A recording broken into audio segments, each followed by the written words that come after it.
네, 감사합니다.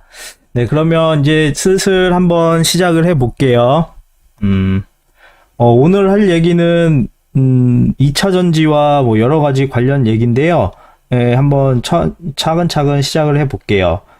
시작하기 전에 한번 말씀을 드리면, 제가 하고 있는 영상은 지극히 제 개인적인 의견이 포함되어 있어가지고 투자에 전혀 도움이 안 되실 수도 있어요. 그러니까 그거 좀 참고하시고 이제 영상을 봐주셨으면 좋겠습니다. 네, 이제 한번 시작해 보도록 하겠습니다.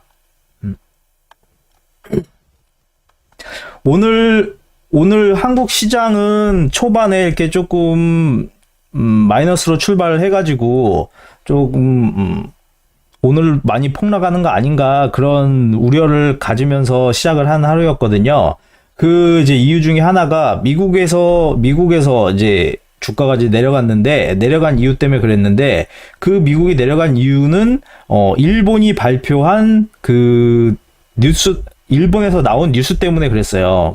미국은 경제 지표가 잘 나오고 그 다음에 경제 지표가 잘 나오다 보니까 파월의 말이 좀 떠오르게 하는 그런 인상을 주었거든요. 파월이 경제 지표가 좋고 하면서 우리는 연착륙 뭐 경기 침체 없이 연착륙 없이 그냥 무착륙으로 이렇게 갈 수 있다 막 이런 식으로 하니까 좀 좋았어요, 분위기가. 그래서 이제 좀 좋았다가 좀 경기가 좀 좋나 해서 좀 좋아서 좀 금리를 올릴 수 있나 이런 그런 우려도 좀 있기는 했는데 좀 어느 정도 상승을 하기 시작했는 그래도 이제 조금 상승을 보이기 시작했는데 갑자기 이제 일본에서 일본 은행이 금융 정책을 좀 변경한다 이런 뉴스가 헤드라인으로 나왔거든요.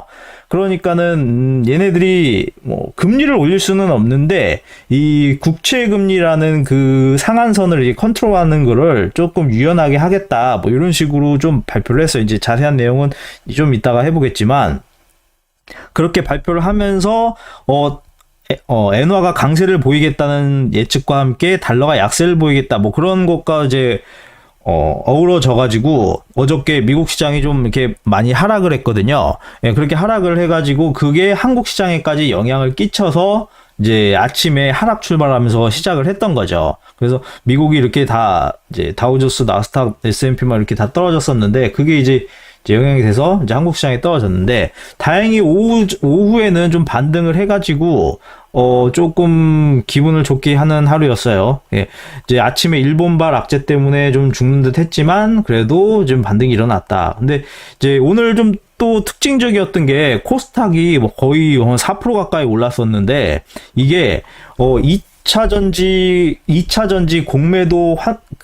공매도 세력들이 이제 환매수하는 물량들 때문에 이렇게 올라갔다는 얘기가 지금 많이 돌고 있거든요.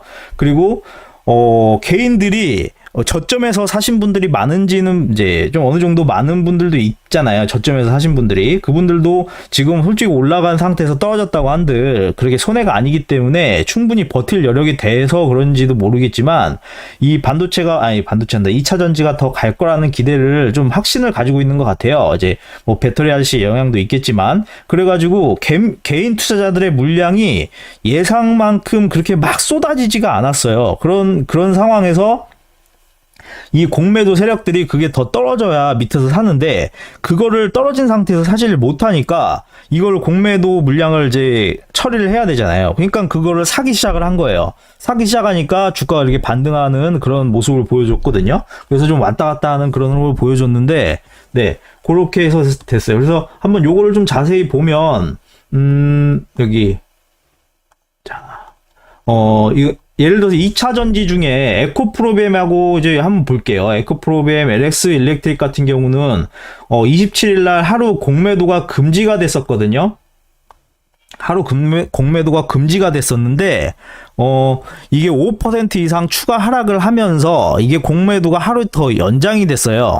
예, 하루 연장이 돼가지고 27일, 28일 이게 공매도가 금지가 됐거든요. 그러니까 공매도를 할 수 없으니까 더 떨어뜨려서 밑에서 사야 되는데 그걸 이제 못 하잖아요. 그러니까 외국인들이 이거는 이제 외국인이나 이제 공매도 세력들이 이제 사긴 해야 되니까 빌린 주식을 갚아야 되니까 이게 이 매수 세력으로 그 역할을 하면서 이게 올라가기 시작한 거죠. 예, 그리고 이게 조금 일찍 나왔어요. 저는 한 다음 주에나 월요일, 화요일, 뭐, 요때쯤에나 해서 나올 줄 알았는데, 이제 좀 반등이 나올 줄 알았는데, 이 공매도가 오늘까지 이틀 연속 막히면서 얘네들이 그 이제, 공매도 관련해서 이제 환매수 하려고 이제 청산을 하는 모습이 보이더라고요. 여기 보시면, 에코프로비엔 같은 경우도 보면, 오늘 외국인이 이만큼 샀거든요. 요만큼. 요렇게 하면 안 보이죠? 외국인이 샀어요. 근데 이게 산 게 아니죠. 산 게 아니에요. 산 게 아니라 얘네들이 없는 주식을 사서 갚은 거기 때문에 얘네들은 실질적으로는 주식은 없는 상태라고 보면 돼요. 예. 그리고 보니까 이제 2차전지 많은 2차전지가 있지만 지금 에코프로를 지금 하나만 우선 예를 들어서 가져온 케이스인데 누적 공매도량이 지금 계속 늘어났어요. 그죠? 여기 보시면 지금 사진이 작아서 안 보이실 수도 있으니까 좀 확대를 해볼게요. 저만 보일 수도 있으니까 자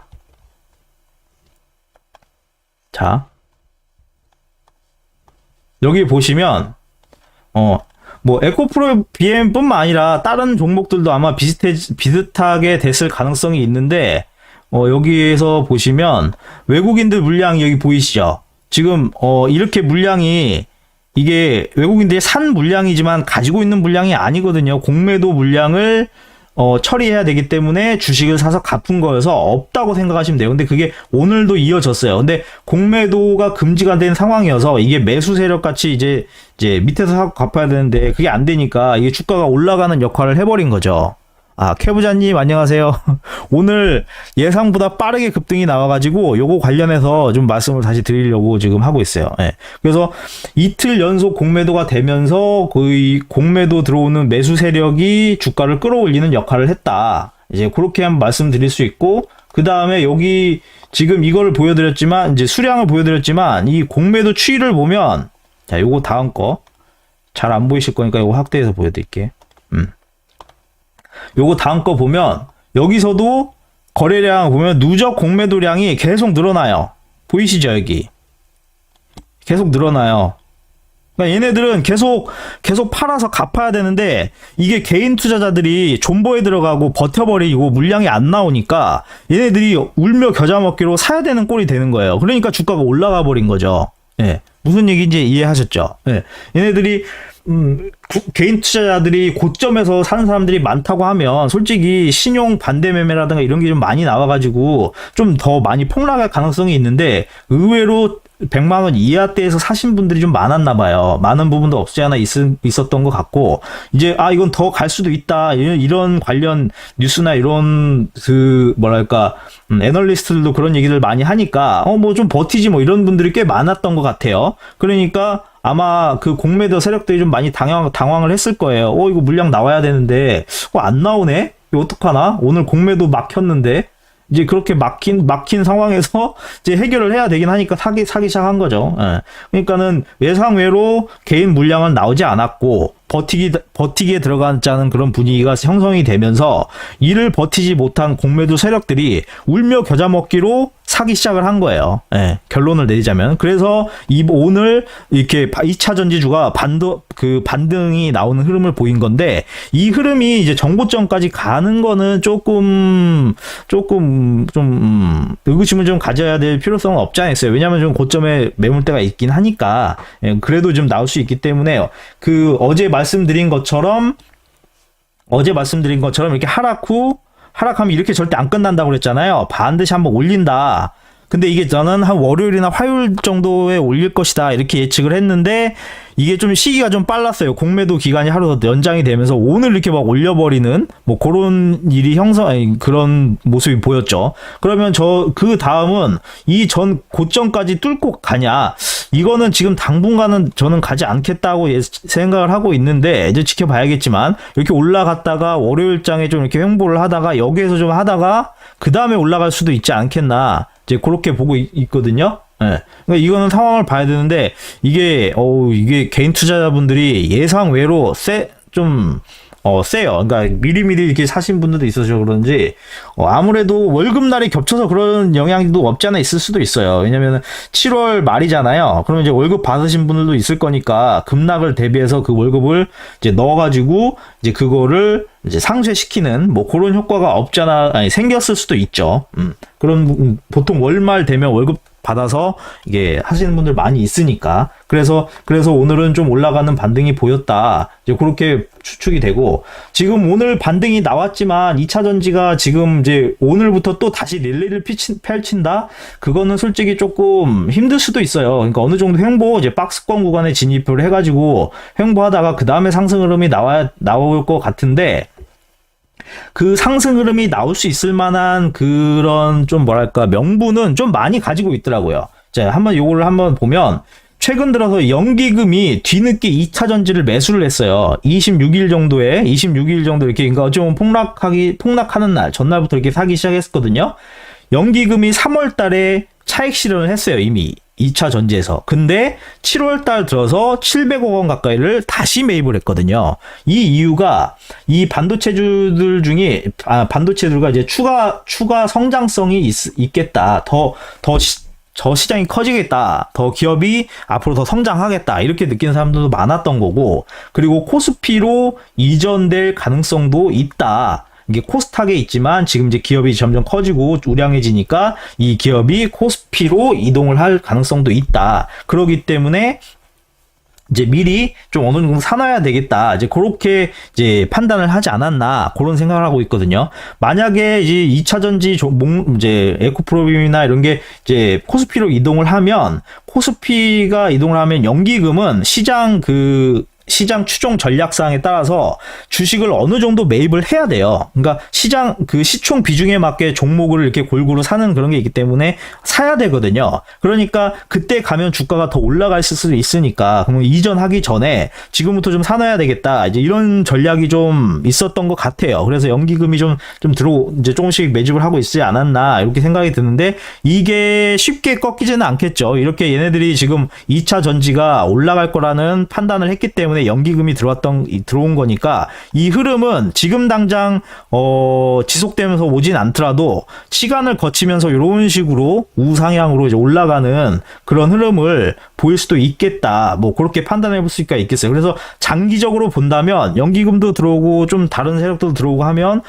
장기적으로는 올라가겠다. 지금은 조금 더 상승하기 위한 개구리가 더 멀리 뛰기 위한 그 준비 쪼그리고 앉아있는 그렇게 생각하시면 될 것 같아요. 그리고 2차 전지 같은 경우는 지금 이제 그 기업들이 이제 2차 전지 관련해서 투자를 많이 해야 되거든요. 그러면 이제 자금이 많이 필요하잖아요.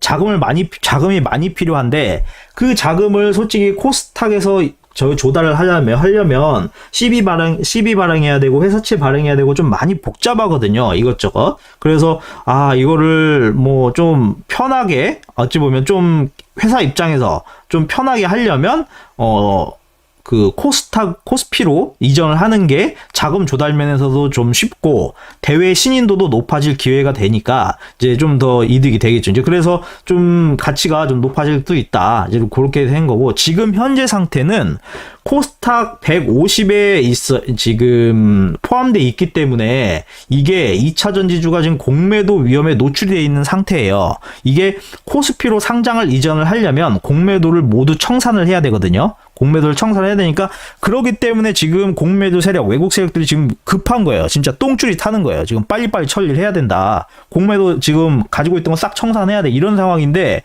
지금 예상외로 개인들 물량이 안 나온 상태에서 공매도까지 정지당해 버리니까 지금 마음이 급한 거죠. 그러니까 주가가 올라가 버리는 역할을 한 거거든요. 그러니까 이렇게 좀 예상외로 빨리 나올지는 몰랐지만 하여튼 이렇게 나온 상황이고 이제 그런데 이 2차 전지주들이 이제 코스피로 이전을 하잖아요. 그러면 이 코스피로 이전을 했을 때 코스피 200 종목 안에 편입이 되면 그때도 또 공매도의 그 압박을 받을 수가 있어요. 그래서 아마 얘네들이 아무래도 이제 이제 코스피로 만약에 이전을 하면 2차 전지 관련주들이 코스피로 이제 이동을 하면 아무래도 코스피 200에 편입이 안 되려고 좀 노력을 많이 하지 않을까라는 생각을 해요. 왜냐면은 그래야 공매도 공격을 좀 덜 받으니까. 예. 그럼 이제 보통 이게 이 코스피 200을 선정하는 기준이 6월하고 12월 이렇게 두 번, 이렇게 하는 1년에 한 두 번 정도 하는데 심사 기준이 10월 31일이거든요. 그래서 뭐 주변 뭐 애널리스트들이나 이제 다른 이제 분들 같은 경우는 이후 넘겨서 상장을 하려고 하려나 뭐 이런 뭐 말도 있고 시기를 잘 조절해서 상장을 할 수도 있겠다 뭐 그런 얘기도 나오고 있는 상황이에요. 그래서 공매도 청산을 위해 코스피 얘네들은 자 공매도 이런 거 그 위협을 피하기 위해서 코스피 200에 들어가는 거를 피하려고 하는 거죠. 코스피 200은 이제 여러 종목 중에 이제 우량한 종목만 200개 뽑아놓은 그 리스트거든요. 이제 그 안으로 안 들어가려고 노력은 하는데 그게 쉽게 될지 뭐 그건 지켜봐야 되겠죠. 예. 그리고 지금 공매도 세력들이 과연 이런 상황에서 이렇게 버틸 수 있을까 이런 좀 의문이 많이 들죠. 아마 뭐 주변 분들이나 다른 분들도 좀 어느 정도 예측은 할 건데 그렇게 쉽게 버틸 수는 없을 거예요. 왜냐면은 우선은 지금 현재 뭐 ETF나 이런 것도 이틀 동안 뭐 600억 원 가까이 지금 6천억 원 가까이 지금 썸물처럼 이렇게 나갔다고는 하지만 라떼 얼음등이님 안녕하세요. 오랜만에 뵙습니다. 네. 네. 이게 나갔다고는 하지만 이 물량들이 다시 들어올 가능성이 있거든요. 재평가가 되니까 이제 좀 다시 좀 좋아지게 이제 2차 전지가 가망이 올라갈 가망이 있겠네 뭐 이런 생각을 할 수 있기 때문에 이 자금들이 빠져나간 자금들이 다시 들어올 가능성이 있다. 그리고 2차 전지 관련 수주가 하반기에 좀 집중돼 있는 것도 좀 주의 깊게 봐야 될 필요성이 있어요. 그러면 수주가 많이 들어온다고 하면 주가가 올라가는데 영향을 끼치겠죠. 그리고 MSCI 패시브 자금이 들어올 가능성도 있고 MSCI에 편입되면서 뭐 그런 관련해서 이제 좀 자금들이 또 외국 자금들 이런 게 들어올 수도 있고 그다음에 이제 얘네들이 2차 전지 관련주들이 자금을 조달하면 추가적으로 캐파를 증설을 하겠죠. 공장을 늘리고 시설을 늘리고 그러면 당연히 매출도 늘어나면서 더 회사는 커질 거고 그것도 주가에 상승하는데 역할을 하겠죠. 그렇게 되면은 또 공매도가 많은 좀 시련을 겪게 되지 않겠나 뭐 그렇게 생각하고 있거든요. 그래서 거기다가 또 지금 방금 아까 얘기한 것처럼 연기금이 코스피로 이전하기 전에 미리 막 더 사놓으려는 그때 가면 더 오를 수도 있으니까 사놓으려는 그 매수세가 형성이 되고 있는 상황이니까 지금 연기금이 이 모든 연기금 입장에서 이 모든 악재들을 딛고 과연 주가를 내려가지고 안전하게 이득을 보면서 청산을 할 수 있을지 이제 그게 의문인 거죠. 그렇게 쉽지는 않을 거예요. 라떼님 안녕하세요. 예. 그 초전 조치 내용이요? 그 간단하게 봤는데요. 그 한국에서 그 최초 개발했다 이런 얘기 하는데 제가 한 3개월 전인가 거기 보시면 미국에서 초전도체 상온에서 되는 거 그거 한번 나온 적이 있었거든요. 만약에 그게 뭐 우리나라가 다른 거여가지고 최초여갖고 그게 되면 좋겠죠. 뭐 배터리도 그렇고 배터리 분야도 그렇고 태양광이란다. 핵분열 발전소 뭐 이런 거부터 자기부상 열차부터 뭐 이런 다양한 분야에 쓰이니까 뭐 좋겠죠. 근데 그게 지금 바로 실현이 될지는 모르겠어요.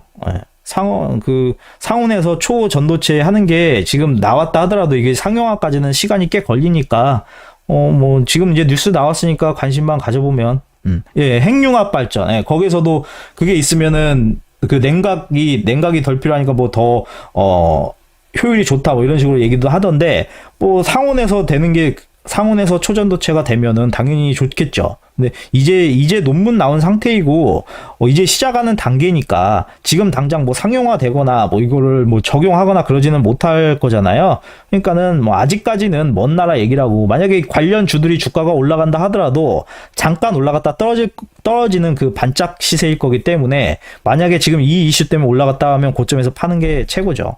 왜냐면 아직 실용화가 안 됐으니까.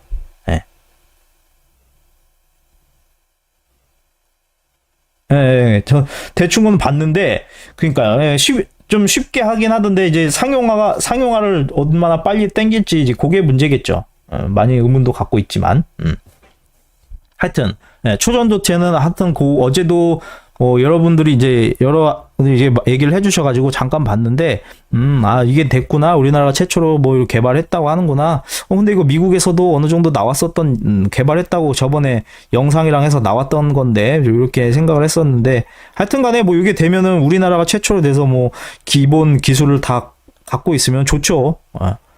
적용되는 분야도 많을 거고, 완전 뭐 노벨 평화상의, 아니, 노벨 과학상의 그 산업을 바꾸는 패러다임이 될 수도 있으니까.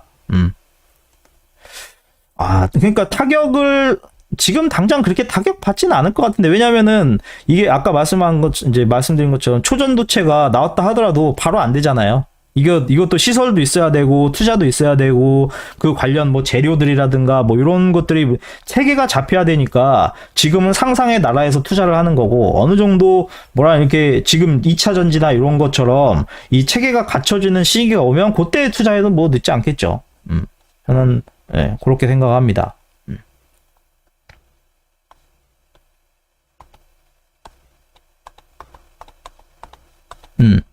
2차 전지가 아직은, 지금 현재는 2차 전지가 지금 빠른데 이거 너무 쉽대요. 얼마나 빨리 그게 상용화가 될지 한번 지켜보죠 뭐. 하여튼 조금 하던 얘기 지금 계속 해보겠습니다.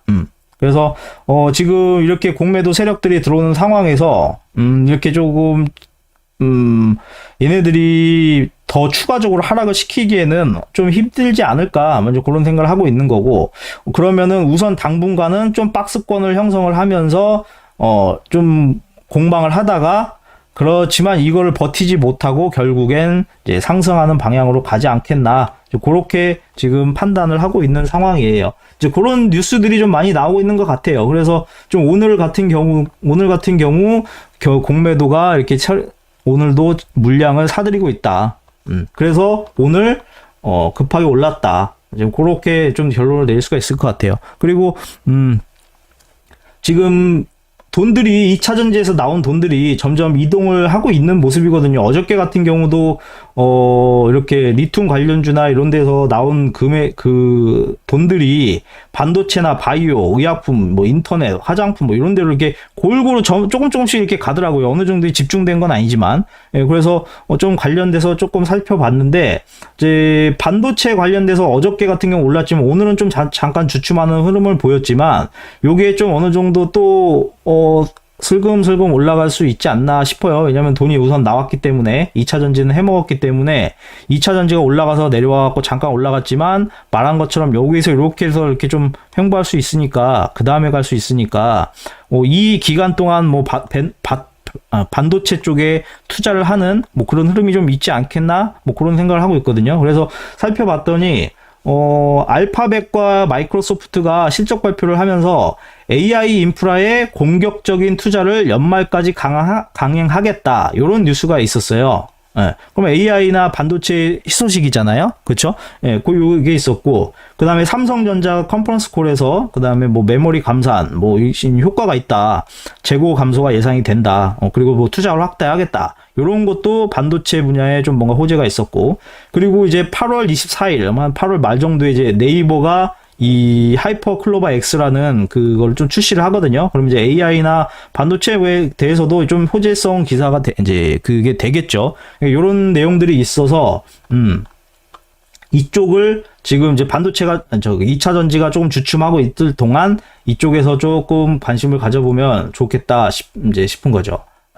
말씀드린 대로 오늘은 이렇게 좀 올라가긴 했지만, 어저께랑 3일 전에 나왔던 물량이 이렇게 반도체랑 2차 이제 바이오나 이런 쪽으로 이렇게 이동하는 거, 같은 시간대에 빠짐과 동시에 이쪽이 상승하는, 그렇게 이동하는 게 좀 명확히 보였다. 뭐 이렇게 한번 확인해 볼 수 있었고요. 그리고 반도체를 아까 이제 간단하게 보면 이제 어떤 것들이 올라가냐 뭐 이렇게 볼 수 있겠지만, 뭐 반도체 장비나 HBM, 뭐 GAA 관련주가 뭐 올라갈 것이다, 이런 얘기가 많이 나오고 있거든요. 요거에 대해서 뭐 모르시는 분들도 있을 거니까 간단하게 설명을 드리면, 반도체 장비야 뭐 이제 어느 정도 말 들어보셨으니까 대충 아실 거고, HBM 같은 경우는 이제 고대역폭 메모리라고 그래서 이게 메모리 종류의 한 종류인데, 이 D램을 디램을 이렇게 여러 겹을 쌓아가지고요. 여기 구멍을 뚫어가지고 연결한 제품이거든요. 이렇게. 이게 용량도 크고 빠르대요.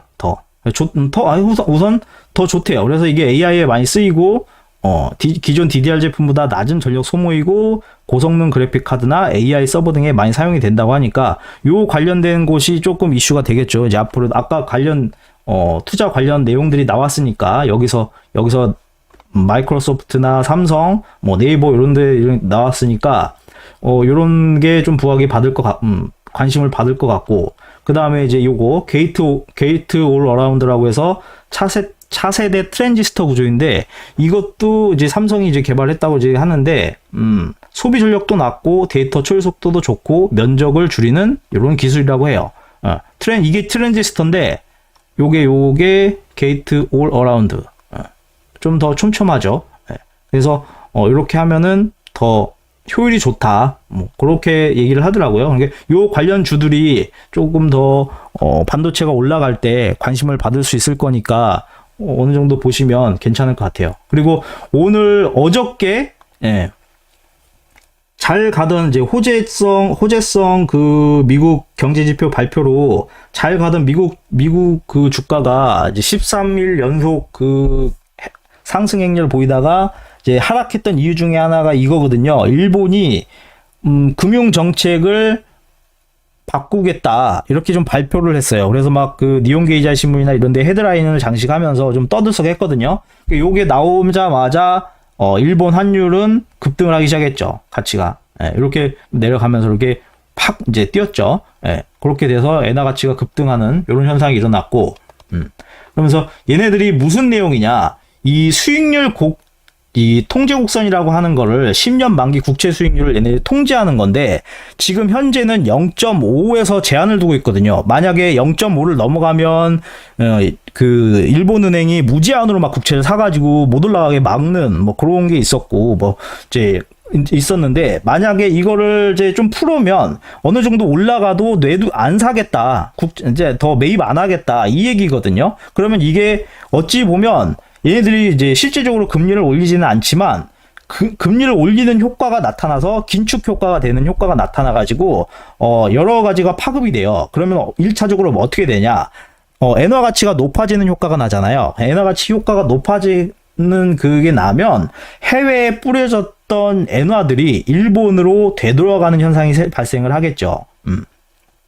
왜냐면 일본이 이제 긴축 효과가 되니까 이제 다시 일본으로 돌아야겠다, 뭐 이런 흐름이 보이니까, 그렇게 되면은 엔캐리 트레이드라고 하는 그 엔캐리 트레이드로 해서 투자됐던 돈들이 청산되면서 이제 일본으로 들어오는 건데, 엔캐리라는 거는 뭐냐면 일본이 저금리, 제로금리니까 일본에서 예를 들어서 1억을 빌려가지고 한국 아니면 미국은 지금 이율이 5.25%니까 미국에다가 돈을 맡기면 일본에서 빌리면 이율이 빵인데 그 이율 없는 걸로 빌려가지고 미국에다가 1억을 투자를 하면 이자가 5.25%지 붙잖아요. 그게 엔캐리 트레이드거든요. 근데 이제 이 상황이 역전이 돼가지고 일본이 괜찮아진다. 그러면은 이자가 올라가거나, 그러면 뭐 예를 들어서 수익률이 좀 작아졌다, 뭐 이게 할 필요성이 없어졌다. 그러면은 그 해외에 투자됐던 돈들을 정리를 하고 일본으로 가져와서 이제 은행에 갚거나 이렇게 하는 거가 되는 거예요. 그러면 그게 엔캐리 청산이라고 하는 건데,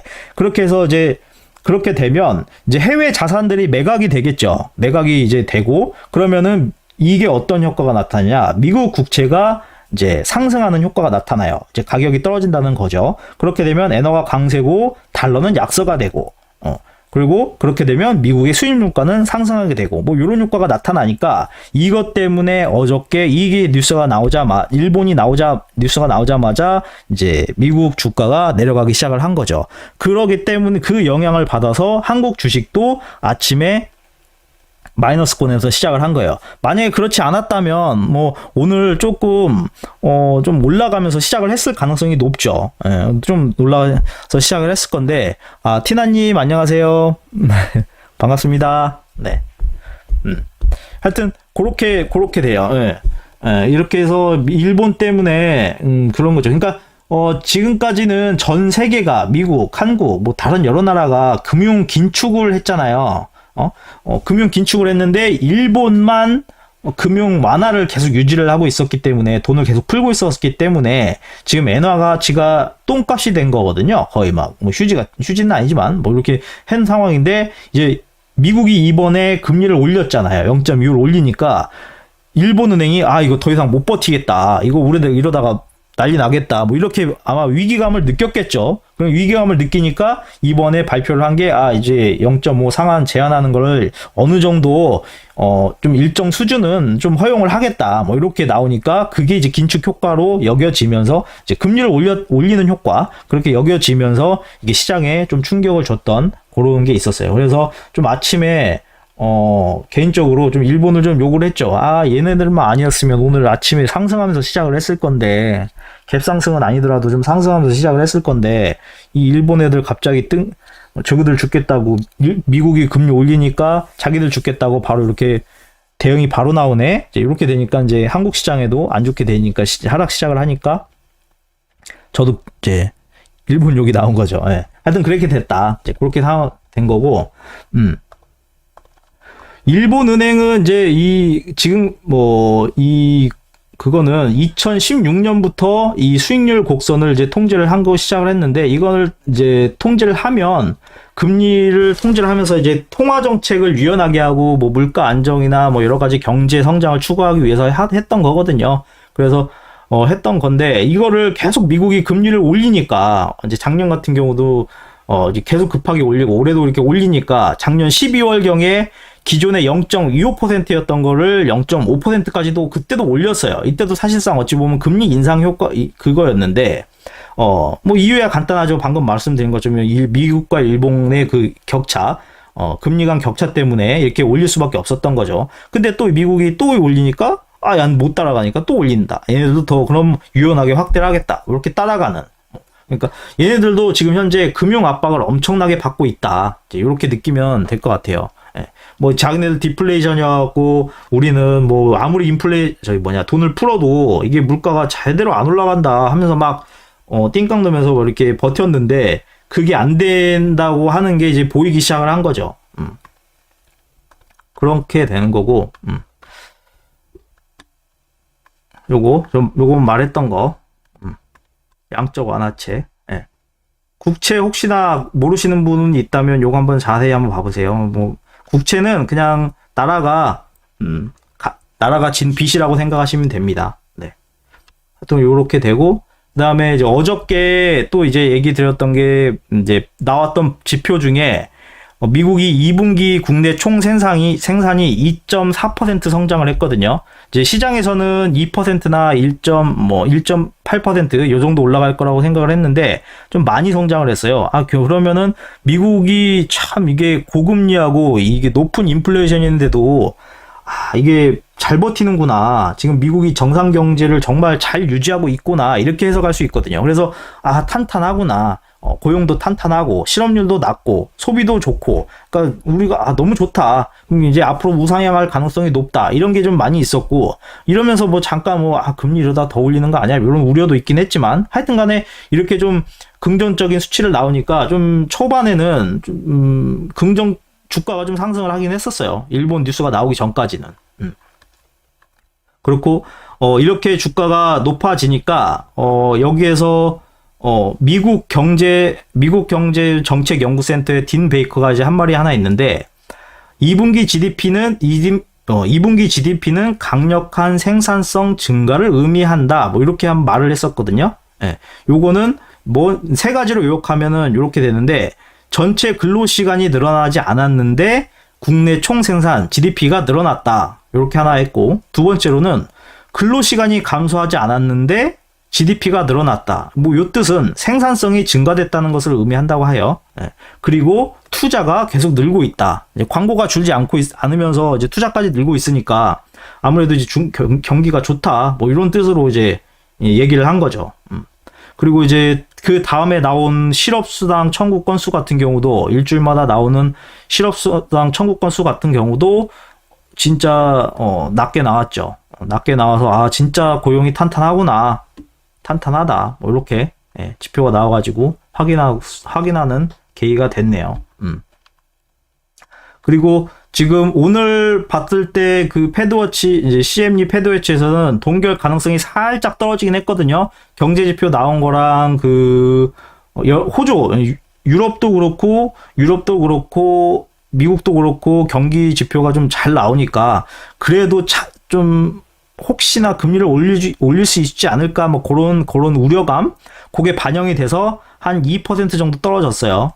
동결 가능성이 78%로 잠깐 떨어지긴 했는데, 뭐, 인상 확률은 22%로 올라가긴 했는데, 그렇게 큰 변동은 아니니까, 아직까지는, 더 이상 금리 인상은 없을 거다. 그런 기조가 좀 강한 것 같아요. 네. 네. 현재는 그렇습니다. 그리고 이제 다음 보면, 이제 8월 1일부터 미국이랑 지금 중국이랑 갈등이 생기면서 중국이 광물을 수출 통제를 하기 시작하겠다고 했거든요. 그게 이제 8월 1일부터 시작이 돼요. 그래서 이제 관련 가격이랑 이런 게 좀 폭등을 하기 시작을 했는데, 요거가 과연 미중 갈등을 심화시키는 역할을 할지 이걸 좀 집중적으로 한번 봐야 될 것 같아요. 만약에 이게 8월 1일부터 이제 이런 게 본격적으로 중국이 통제를 한다, 뭐 이런 거 이제 보도가 나오면서 이제 시장에 좀 압박을 주기 시작을 하면 히토류나 이런 관련주들이 좀 꿈틀거리기 시작을 하겠죠. 뭐 유니온이라든가 여러 가지 태형케미칼, YMC 뭐 이런 여러 가지 그 관련주들이 있던데, 이런 주들이 이제 움직일 가능성이 있겠다. 뭐 그렇게 한번 확인해 볼 수 있을 것 같아요. 미중 갈등 같은 경우는 이제 어떻게 시작이 됐냐면, 이제 2022년 10월 달에 미국이 먼저 이제 첨단 반도체를 중국에 수출하지 못하게 하겠다. 이제 그렇게 시작을 했거든요. 그 다음에 이제 중국이 반격을 한 게 마이크론을 우리도 마이크론 제재하겠다. 뭐 그렇게 얘기를 했고. 그 다음에 2023년 6월 달에, 미국이 반도체 수출 규제를 확대를 검토하겠다. 그래? 그럼 네가 마이크론을 제재해? 그러면 우리는 규제를 더 늘릴 거야. 뭐 이런 식으로 한 번 더 그랬고. 그러고 나니까 이제 거기다가 더해서 미국이 이제는 반도체만 좀 규제해서는 안 될 것 같아. 미국 기업들 중에 첨단 반도체, AI 반도체나 뭐 여러 가지 반도체를 쓰는 클라우딩 기업들, 그런 서비스를 이용하는 것도 안 돼. 그런 것도 중국 기업들은 쓰지 마. 뭐 이렇게까지 제안을 했어요. 어찌 보면 좀 추접스러워 보이긴 하지만, 하여튼 그렇게까지 하니까 중국이 좀 화가 났겠죠. 그래? 그럼 우리는 갈륨이랑 게르마늄 안 팔 거야. 이렇게 얘기를 한 상황이거든요. 그래서 미국의 반도체 제재와 중국의 원자재, 뭐 요게 이제 이게 되는데, 이거에 관련해서 제가 7월 초에 관련 이제 뇌피셜을 하나 얘기를 드렸어요. 지금 뭐 요것 때문에 제넌 옐런 장관도 이제 중국에 왔다 가고 뭐 이렇게 얘기를 많이 했지만, 지금 현재 중국이 히토류를 좀 많이 비중을 가지고 있잖아요. 많이 비중을 가지고 있는데, 얘네들이 지금 갈륨이나 뭐 게르마늄이나 뭐 다른 뭐 양극재 핵심 소재 뭐 이런 거 관련해서 이렇게 가지고 있는 상황인데, 인조흑연, 뭐 히토류 의존도 이렇게 많잖아요. 근데 제가 그때도 얘기한 거는, 미중 갈등이 고조되면서 미국이 계속 이렇게 건드는 이유 중에 하나가, 이 중국이 이 히토류를 전부 다 가지고 있는 게 좀 꼴보기 싫지 않았나, 그런 생각을 하고 있거든요. 왜 그러냐면, 솔직히 갈륨 같은 경우는 미국에 많아요. 미국이 아마 뭐 1위 정도는 될 거예요. 그러니까 갈륨 매장량이 미국에 많거든요. 근데 솔직히 뭐 캐나다나 호주나 다른 국가들 같은 경우는 히토류가 있기는 한데, 이 히토류를 개발을 못 하고 있어요. 그 이유 중에 하나가 단가가 올라가니까. 근데 중국은 싸게 하잖아요. 싸게 하니까 시장을 했던 건데, 그러면은 미국 입장에서는 지금 현재 2차 전지, 전기차 이런 데로 지금 그 패러다임이 좀 바뀌고 있잖아요. 이제 그러면 이 원자재가 필요하잖아요. 그러면 그 원자재를 이 중국이 다 먹는다? 이게 솔직히 미웠던 것 같아요. 너 혼자 다 먹어? 싫은데? 우리도 지금 자원 있는데 이거 캐려면 인건비도 있고 뭐 있고 하니까 좀 가격이 올라가야 되겠어. 그러면 너네 히토류 가격을 좀 하는 거를 좀 자극을 해서 시장가를 좀 올려야 될 것 같아. 그래서 이거를 미중 갈등을 발등시키지 않나 요 생각을 하고 있거든요. 이게 어디에 빗대어 생각을 하면 되냐면 옛날에 저 트럼프 시절이었나? 하여튼 미국의 샌드오일이라고 있잖아요. 모래에서 기름을 뽑아내는 거. 그게 단가가 이제 사우디아라비아나 이런 데서는 그냥 땅 파가지고 관 심어가지고 뽑으면 그냥 수돗물처럼 이렇게 지하수처럼 이렇게 막 나오거든요, 기름이. 그건 편한데.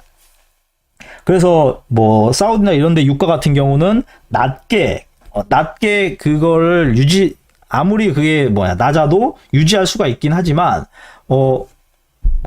일본이란다, 자꾸, 미국 같은 경우, 샌드오일을 캐려고 하면 그 단가가 $60 정도는 돼야, 유가가 $60 이상, $60인가 $70 이상이 돼야 그 타산성이 있다고 그때 연구 결과가 있었거든요. 그래서 좀 오일 가격을 많이 막 그때 좀, 이렇게, 이슈적으로 만들어가지고 막 $100가 넘어가고 막 이러기 했던 시기가 있었어요. 그래가지고 미국이 셰일 오일 같은 경우를 많이 개발을 해가지고 그걸 많이 팔아먹었거든요. 지금도 현재도 팔아먹고 있고 뭐 그런 식으로 하고 있는 상황이고 최근에 좀 뭐 안 좋았었지만 이제 다시 팔아먹고 있고 막 그랬는데 그게 이제 모래에서 캐는 것 같은 경우는 굴을 뚫어가지고 다시 옆으로 가가지고 옆으로 파가서 거기서 폭탄으로 이제 다이너마이트나 이런 걸 폭발을 시켜가지고 거기서 이제 부서진 거기에서 이제 다시 그림을 뽑는 막 여러 가지 좀 복잡한 과정이 있대요. 그러니까 단가가 당연히 높겠죠. 그러면 그걸 팔려면 기름값이 올라야 되잖아요. 올라야 자기네들 것도 파니까. 그렇듯이 지금 미중 갈등의 이 히토류도 뭐 캐나다, 호주, 미국 이렇게 우리 동맹국이라든가 미국이라든가 얘네들도 이걸 팔아먹으면 돈이 된다는 거 알잖아요. 가지고 있는 거. 근데 단가가 너무 낮으니까 지금 예를 들어서 미국에서 히토류나 뭐 갈륨이나 이런 거에서 팔려고 하면 예를 들어서 하나 뭐 1kg 해서 파는데 예를 들어서 10,000원이다. 근데 중국에서 1,000원에 생산을 하고 있다. 그럼 못 파잖아요. 그러니까 어떻게든 갈등을 만들어서 이 갈륨 가격을 예를 들어서 10,000원까지 끌어올리면 중국의 그 점유율도 작아지겠지만 미국이나 뭐 다른 국가들도 팔 수 있는 효과가 나니까 이제 그걸 노리고 있는 거 아닌가 뭐 그런 생각을 하고 있어요. 그래서 뭐 지금 뭐 이런 거 극복하기 위해서 뭐 이런 게 나오고 있잖아요. 14개국 공급망 계획 중이고 계획 중인데 아직 시간이 필요하다. 이 시간이 필요한 거는 단가가 좀 올라갈 때까지 좀 기다려야 돼. 지금은 수지타산이 안 맞아. 그러니까 좀 미중 전쟁에서 좀 히토류 가격 좀 올려줘. 뭐 이런 소리가 아닌가. 그렇게 좀 생각을 해보는 그 계기가 된 것 같아요. 그래서 뭐 지금 현재 한국 정부는 뭐 단기적으로 이런 수급에 대한 영향력이 없을 거다. 그래서 뭐 충분하고 뭐 대체 가능하다. 뭐 갈륨 같은 경우는 연구용이니까 뭐 크게 영향 안 끼친다. 뭐 이렇게 얘기한 상황인데 이건 이제 봐야 되겠죠. 이게 과연 영향력이 있을지 없을지는 두고 봐야 되는 거고 이 미국과 중국이 이 미중 갈등이 보이는 이 과정에서 히토류 가격이 과연 얼마까지 올라갈 것인지 과연 얘네들이 원하는 채굴할 수 있는 가격까지 끌어올릴 것인지 뭐 그런 것들도 뭐 관전 포인트가 되겠죠.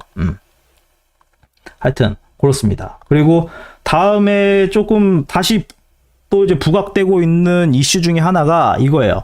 지금 로봇 관련해서가 또 부각이 되기 하고 있거든요. 이게 뭐 이미 접하셨던 분들은 아시겠지만 서울시가 로봇에 집중 투자를 한다. 로봇과 함께하는 도시를 만들겠다. 이렇게 발표를 했어요.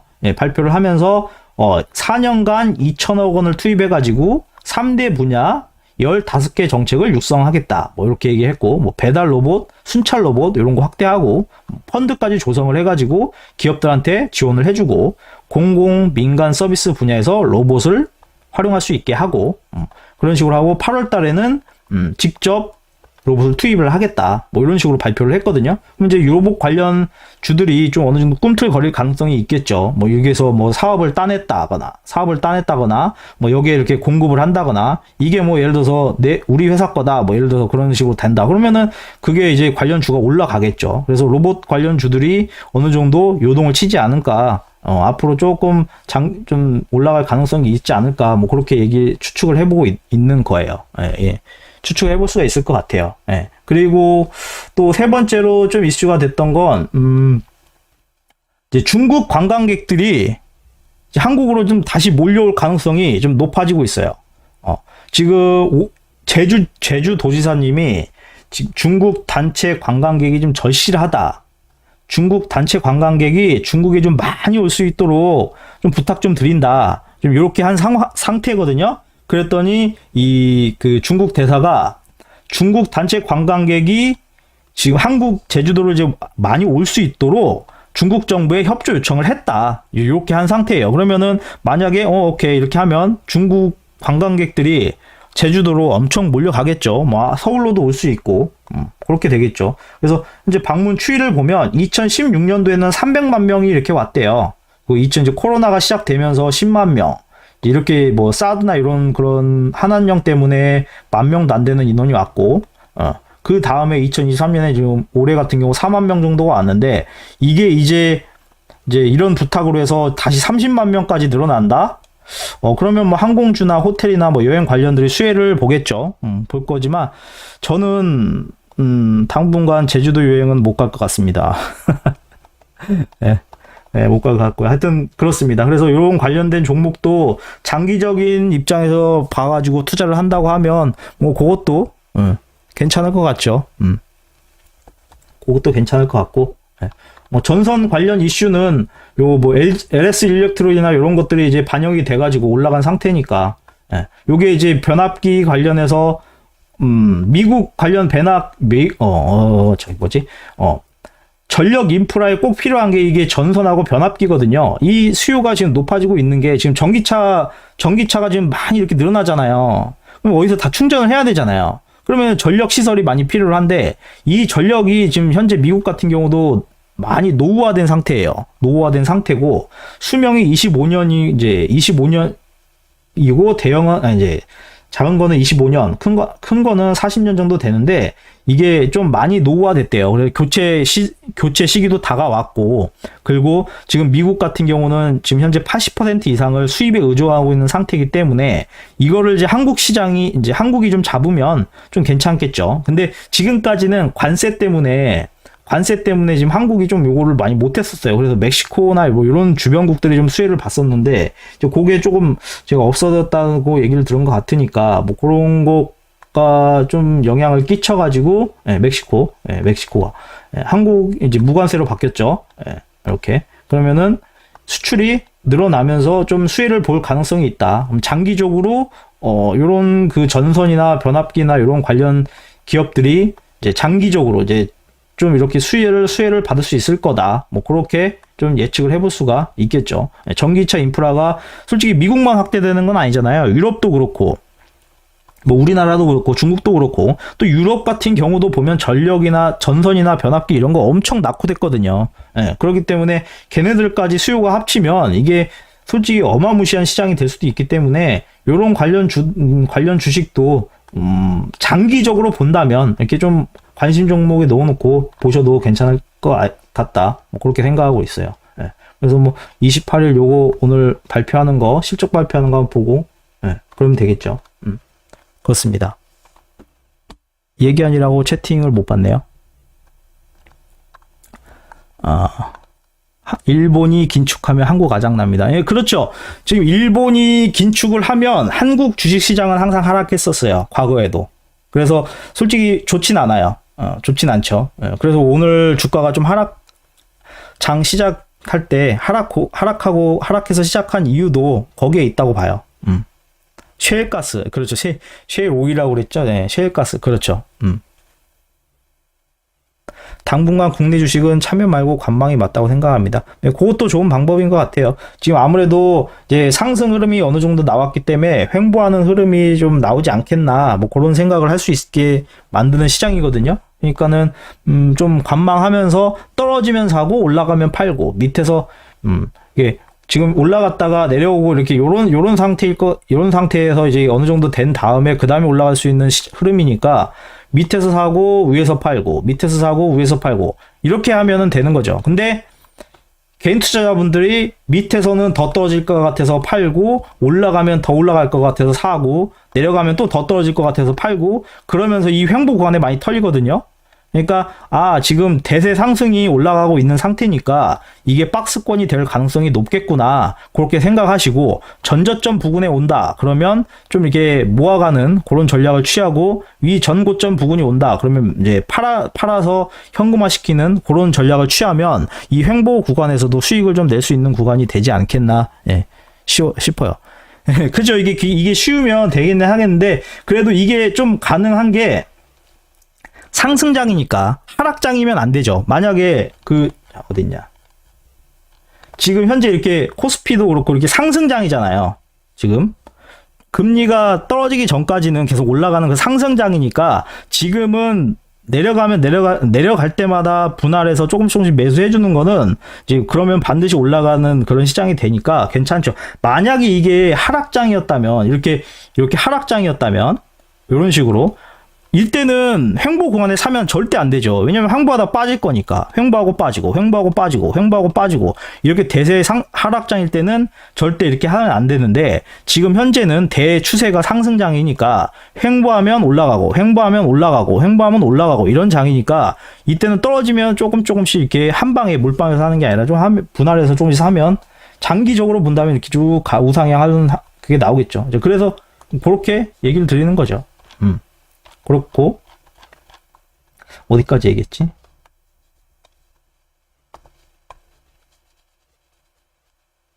자, 그리고 경제지표 관련해서 보면, 그렇죠. 추세가 중요한 거죠. 추세가 중요한 게, 추세를 알면, 대추세를 알면, 이게 대흐름, 경제 빅픽처를 좀 알면, 이게 횡보 구간에서도 충분히 대응이 가능하죠. 박스권이네. 근데 상승 박스권이구나. 그렇게 판단이 됐을 때는 저점이면 사면 돼요. 그냥 사면 돼요. 오늘 예를 들어서 오늘 막 코스피가 급락을 했다. 아니 코스닥이 급락을 했다. 에코프로나 이렇게 2차 전지 관련해서 이런 종목들 때문에 급락을 했다. 그러면 이거는 급락할 때마다 계속 조금씩 사는 거예요. 지금 현재로서는. 왜냐? 2차 전지는 앞으로 계속 성장할 거잖아요. 그러니까 조금씩 사놓으면 그건 이제 가는 건데, 반대로 지금 예를 들어 코로나가 터져가지고 안 좋은 상황인데 여행 관련주가 횡보를 하고 있다. 이럴 때 사면 당연히 안 되죠. 지금 현재는 이게 말 그대로 상승 흐름이니까 밑에서 사는 그런 흐름, 그런 전략, 그게 좀 낫지 않나, 그렇게 보는 거죠. 그래서 목요일 날 거는 아까 지금 처음에 얘기 다 한번 드렸고, 오늘 보니까 아까 제가 이것도 바로 올리고 캡처해서 올리고 자세히 확인 안 하고 왔는데, 보니까 9시 30분에 발표된 게 소비자 물가가 좀 낮게 나왔거든요. 요거는 그러면 긍정적인 거죠. 긍정적인 거. 요거 이제 다시 정리해서 제가 목요일날 다시 얘기를 드리겠지만, 요게 나오면은 아무래도 호재로 작용할 가능성이 높죠. 왜냐면은 뭐라고 해야 되나, 금리가 잡히고 있다는 거잖아요. 인플레이션이 잡히고 있네, 이렇게 해석할 거고, 시장에서는 그러면은 더 이상 안 올릴 가능성이 있겠다, 금리를 더 이상 안 올릴 가능성이 있겠네, 이렇게 받아들일 거니까 지금 이거는 긍정적인 거다. 이건 소비자 물가가 좀 떨어지게 나왔기 때문에 긍정적이기 때문에 금리를 두 번 올릴 가능성이 낮다. 한 번 정도 올릴 거다. 그럼 이게 시장의 호재로 작용을 해서 아마 월요일장부터는 상승하는 흐름이 나오지 않겠나 싶어요. 미국장이 지금 예상대로 지금 치솟고 있네요. 미국장은 예상대로 치솟고 있는데, 이게 하여튼 이렇게 나와서 시장은 좋게 갈 것 같아요. 그럼 이게 우상향 한다는 거잖아요. 그러니까 떨어질 때마다 매수를 하는 거죠. 토요일 날은 나오는 게 없으니까 볼 거 없고, 다음 주에도 여러 가지가 나와요. 중국 제조업, 그 다음에 소비자, 유럽 소비자 물가, 그 다음에 화요일 날에는 미국의 졸트 보고서, 그 다음에 수요일 날에는 비농업 부분 고용 변화, 그 다음에 8월 3일 목요일에는 실업수당 청구 건수랑 구매관리자 지수, 비제조업 지수 이런 거, 그 다음 이런 게 때 나오니까 실업률은 또 금요일 날 나오고요. 이런 것도 한번 체크하면서 추세를 보시면은 좋겠지만, 이게 아무래도 경제에 도움이 되는, 주가가 올라가는 도움이 되는 그런 지표들이 나오지 않을까, 그렇게 조심스럽게 예측을 해보고 있습니다. 네. 환율은 이렇게 됐고, 달러 인덱스 유가는 좀 올랐죠. 환율 좀 이게 걱정된다고 했잖아요. 금리 차이가 나니까. 근데 이게 여기서 팍 올라가기는 좀 아직은 힘들지 않겠나 싶은 게 여기 보시면 61선이 이렇게 꺾였거든요. 이렇게 좀 꺾인 상태예요. 이게 낮잖아요. 그럼 제가 늘상 얘기 드렸던 M파동인데 이렇게 꺾이는 거잖아요. 그래서 이게 좀 어느 정도 이렇게 해서 반등이 이렇게 쉽게 탁 나오기는 쉽지 않을 것 같아요. 그래서 여기서 좀 이렇게 가지 않을까. 또 어떤 뉴스가 나오냐에 따라 다르겠지만 제가 아까 처음에 얘기 드렸던 것처럼 그리고 유가도 유가 좀 오르긴 했는데 이게 금리 인상에 대한 그것 때문에 좀 억누르고 있는데 또 중국이 괜찮아진다 뭐 이렇게 조금 뉴스들이 나오고 있어가지고 좀 긍정적인 좀 영향을 주니까 좀 올라가고 있는 것 같은데 좀 이 부분은 이제 여기서 또 하나 얘기 하나 잠깐 드리고 싶은 게 있어요. 중국이 최근에 부양책을 발표를 했잖아요. 중국이 부양책을 발표를 했는데 그 부양책들이 뭐였냐면 차를 사면은 뭐를 해준다. 뭐를 하면 뭐 해준다. 이런 것들이었거든요. 그래서 솔직히 좀 단발적일 가능성이 커요. 그래서 뭐 차를 사고 또 다시 또 차를 사기는 힘들잖아요. 그러니까 이 경기 부양책이 솔직히 좀 일시적인 부분이 없지 않아 있겠다. 이거 크고 오래 가지는 않겠는데 뭐 이런 생각을 들게 하더라고요. 그래서 지금 현재 중국이 경제가 양적 완화를 한다. 경기 부양책을 내고 있으니까 경기가 좋아질 거라고 예측을 하지만 지금 이건 언발의 오줌 누기 정도에 불과하지 않기 때문에 이게 어느 정도 지금 단기적으로 유가가 올라가는 흐름을 보이지만 이게 길게 가지는 않을 것 같다. 이제 그렇게 보고 있는 거죠. 다른 JP 모건인가 거기서는 뭐 80달러나 90달러까지도 갈 수 있다. 뭐 이렇게 얘기는 하는데 과연 중국이나 이런 게 해서 갈 수 있게 할지 봐야 되겠죠.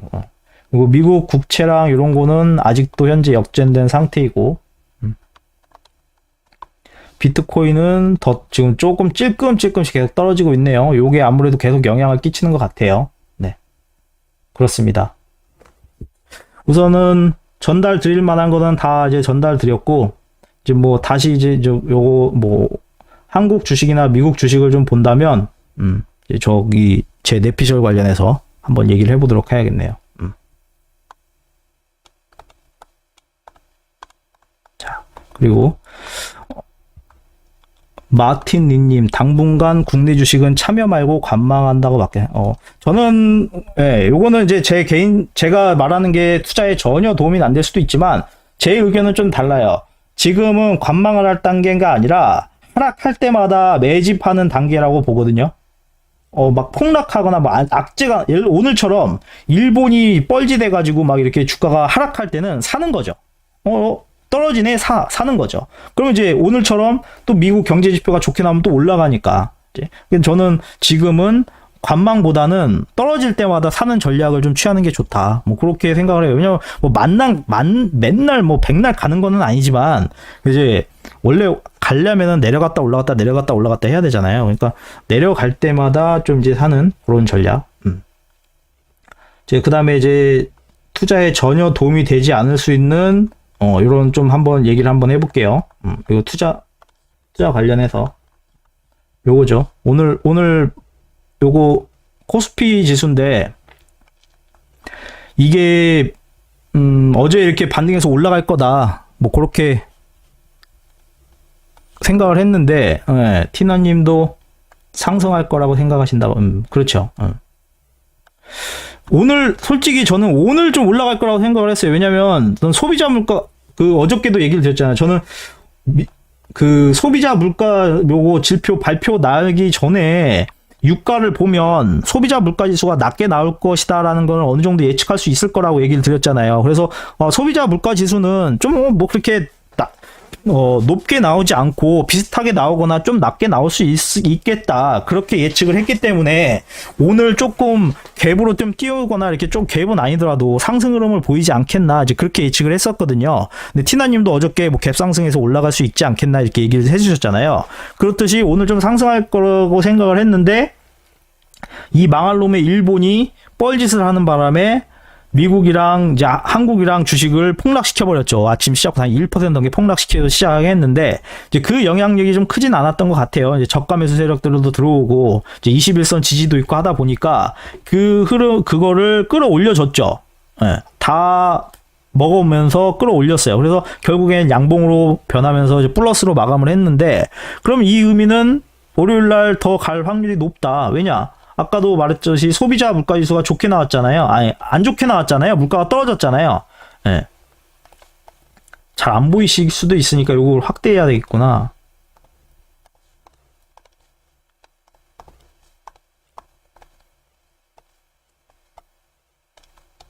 소비자 물가지수가 낮게 나왔어요. 근원 소비자 물가도 기대치가 예측치가 4.6이었는데 4.1로 나오고, 뭐 이렇게 해서 뭐 개인 소비 지출 같은 경우도 예측이 3.8이었는데 3으로 나왔거든요. 네.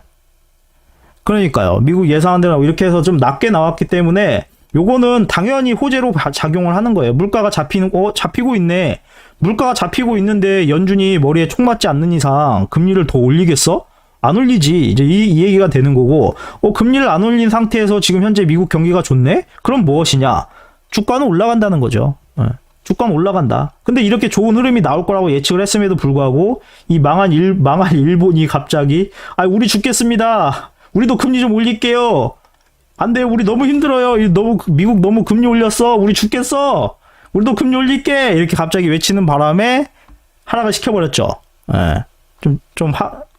꿀밤한데 네, 하여튼 그랬는데 그거를 극복하고 다시 상승하는 그런 흐름을 보여줬어요. 그래서 요거는 말씀드린 것처럼 내려갔다 올라갔다 내려가서 지금 반등이 나오는데 전고점을 뚫고 하면 여기서 딛고 턴하면서 올라가는 상승 흐름이 나올 거니까, 이런 흐름이 나올 가능성이 높으니까 하락할 때마다 밑에서 그냥 무조건 이제 좀 분할, 한 방에 사는 게 아니라 분할해서 막 사는 거죠. 그냥 더 이상 안 떨어진다는 만약에 이게 하락을 해도 저는 그렇게 봐요. 지금 이렇게 급등을 했으니까 이 박스권 안에서는 무조건 살아 있을 거다. 떨어진다 하더라도 여기는 무조건 사야 된다. 저는 그렇게 봐요. 그러면 여기서 올라가고 박스권 이렇게 내려와서 사고, 박스권 어느 순간 돌파를 하면 더 가겠죠. 근데 이 시기가 뭐 다음 주에 나오면 더 좋죠. 우린 단기적으로 수익 나면 당연히 좋아하니까. 근데 만약에 이 전 고점을 못 들고 내려온다. 그러면 이 내려올 때 이 전 저점에 가는 상황에서 이때는 계속 사는 거죠. 그럼 또 올라가고 또 돌파 시도를 할 거고, 그러다 가면 요때 팔면 되는 거죠. 저는 그렇게 생각하고 있습니다. 네. 미국 경제가 너무 탄탄해요. 지금 고용도 완전 고용 상태로 너무 탄탄하고 GDP도 올라가고 있고 소비도 잘 이루어지고 있고 지금 너무 좋으니까. 근데 물가가 잡히고 있네? 이건 완전히 환상적인 경제 상황이거든요. 근데 주가가 안 올라간다? 말이 안 돼요. 올라갈 수밖에 없어요. 올라갈 수밖에 없는 상황이기 때문에 그렇게 판단하면서 보면 될 것 같거든요. 그래서 우선은 지금 당장 제가 점쟁이가 아니기 때문에, 신이 아니기 때문에 내일 당장 올라갑니다, 안 올라갑니다 이런 거는 모르죠. 모르는데 대추세, 이제 빅픽처, 이제 큰 그림으로 봤을 때, 큰 뼈대 흐름으로 봤을 때는 대추세가 상승하고 있기 때문에 이렇게 이제 어느 정도 상승으로 보였으니까 이 박스권 흐름에서 이 저점에서는 떨어지면 산다. 올라가면 여기 위에 상단에 여기 매물대가 좀 있으니까 올라가면 조금씩 이제 불안하면은 한 3분의 1씩 정도 어느 정도 수익 실현을 하면서 정리를 해줄 수 있겠지만, 떨어진다? 그럼 사는 거죠. 저는 지금 현재는 그렇게 봐요. 그래서 지금 그 코스피 오전장 30분봉 차트로 보면 이렇게 흐름이 나왔거든요. 지금 이게 요거예요. 요렇게 지금 W 방향을 그리고 있거든요. 이렇게 여기서도 작은 W 방향을 그렸어요. W. 그럼 여기 큰 W가 이렇게 보여요. 그러면 어떻게, 제가 늘상 얘기드렸던 그거 있잖아요. 상승을 하기 위한 첫 번째 조건은 W 파동이 나와야 된다.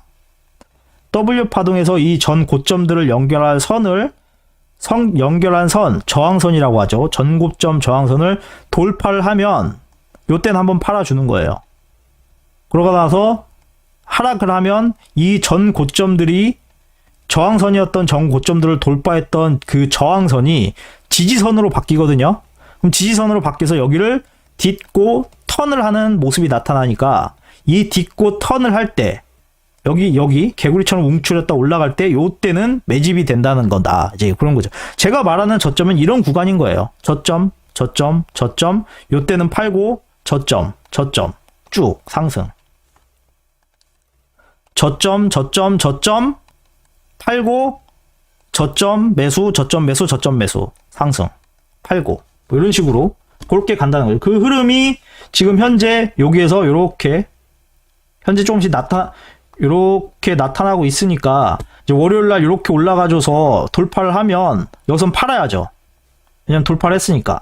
그러면 돌파를 했으니까 팔고 얘 좀 떨어질 거거든요. 지지하는 거 보는 거예요. 전고점. 지지하네. 막 사는 거죠. 그냥 막 이때 막 사는 거예요. 그냥 올라간다. 이득. 그냥 여행 가는 거죠. 그냥 돈 묻어놓고 여행 가는 거예요.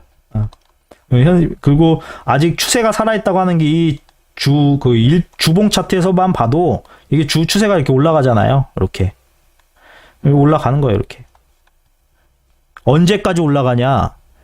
미국이 금리를 내린다고 확정 지을 때까지. 그 의미는 미국 경기가 안 좋아지고 있습니다. 금리 더 이상 올리면 안 될 것 같아요. 버티면 안 돼요. 너무 고금리에서 버티다간 미국 경제 부러질 것 같아요. 그래서 우리 금리 내릴게요. 쾅쾅쾅. 그러면 주식이 이제 앞으로 떨어질 수 있겠네. 팔아야 되겠다. 그런 거. 그 전까지는 올라갈 가능성이 높으니까 이제 밑에 하단에서는 사는 뭐 그런 전략. 코스닥 같은 경우 요거. 코스닥은 오늘 2차 전지가 아까 얘기한 것처럼 2차 전지가 시장을 좀 주도를 했잖아요. 지금 계속 2차 전지가 주도를 하고 있는데 이게 막 1300개 종목이 올라가고 있고 하락한 종목이 뭐 100개, 200개 정도밖에 안 되는데도 불구하고 그 100개, 200개 정도가 이 시장을 좌지우지하는 그런 상황이 되고 있거든요. 갑자기 뭐 7% 떨어졌다가 뭐 지금 오늘은 3%, 4% 폭등했다가 이게 개별주 영향이 상당히 이제 2차 전지 관련 이 개별주 영향이 크니까 이런 흐름이 나오고 있는데 아까 초반에도 이제 얘기 드렸듯이 어저께는 이렇게 하락했으니까 좀 더 빠질 거다. 더 빠져서 이 마틴 구간이나 120일 부근에서 이제 상승 흐름이 나오지 않겠냐. 이렇게 얘기를 했었잖아요. 이제 저는 이제 그렇게 봤었고, 그렇게 보고, 대응을, 그렇게 하면 다음 주 월요일이나 화요일 정도에 반등 저가 형성이 되면, 그때 좀 이렇게 매집, 이제 쓸어 담는 그런 흐름을 보이면, 이 단기 상승하는 흐름을 먹을 수 있겠다. 이렇게 싶었는데, 예상 외로 아까 처음에 말씀드린 것처럼 2차 전지 뭐 에코프로비엠이나 이런 것들이 그 5% 어저께 이제 5% 이상 하락을 하면서 공매도 금지 기간이 하루 더 연장이 됨에 따라 얘네들이 그 공매도를 못 하잖아요. 그러면서 이 물건을 이제 그 빌린 주식을 사서 갚아야 되니까 공매도 처리해야 되니까 이 사서 팔아야 되는데 걔네들이 안 판 거예요. 존버 들어간 거죠. 이게 뭐 한 10만원, 20만원, 뭐 50만원 따에 샀던 개미들이, 뭐 100만원 떨어졌어. 뭐 이 정도 버티지 뭐 300만원까지 간다는데. 그냥 놔두지 뭐. 이런 마인드가 생겨버리니까 물량이 예상 외로 많이 안 나오는 거예요. 원래 이렇게 보통 이렇게 급락을 하면 단타 물량 나오고, 그 다음에 뭐 이제 신용 물량, 미수 물량 나오고, 신용 물량 나오고 강제 청산 당하는 물량 나오고 이런 식으로 해서 다 정리된 다음에 그 다음에 올라가는 게 이게 순서거든요. 이게 순서인데 이번 에코프로는 좀 이제 에코프로란다. 이 2차 전지는 오늘 흐름이 좀 완전히 달랐어요. 이게 이제 고점이 되다 보니까 이 위쪽에서 좀 이렇게 물린 사람들이 좀 적었나 봐요. 적었고 아래에서 매집한 사람들이 많다 보니까 이 떨어지는 폭을 견딜 수 있었던 거죠.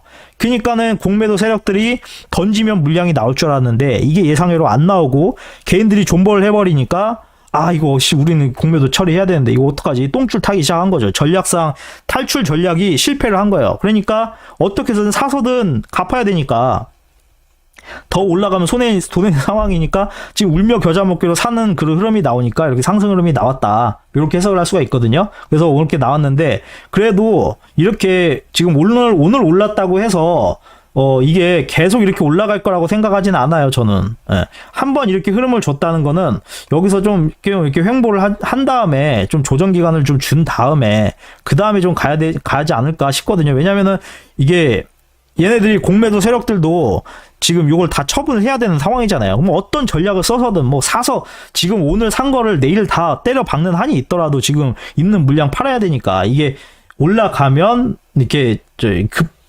전고점까지 이렇게 뚫고 올라가는 흐름이 나오지 않을 수도 있다. 그렇게 보기 때문에 저는 개인적인 그거에서는 아이 뭐야 이거 그런 거죠.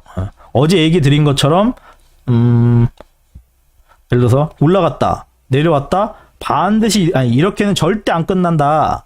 반드시 한번 들어줄 거다. 근데 저는 다음 주 정도에 들어줄 줄 알았는데 오늘 들어줬어요. 이렇게 들어줬다 이거예요. 근데 이게 50%나 3분의 2 정도까지 끌어올려주면 이게 이제 다시 한번 내려오거든요. 근데 내려오는데 이게 전 저점을 깨고 내려가면 추세가 하락이니까 더 내려가겠지만 이게 안 된다고 하면 여기에서 이제 박스권이 형성이 되면서 횡보 구간을 만드는 그렇게 형성이 되지 않을까 이제 싶은 거예요. 그래서 여기서 왔다 갔다 하면서 우에서는 털고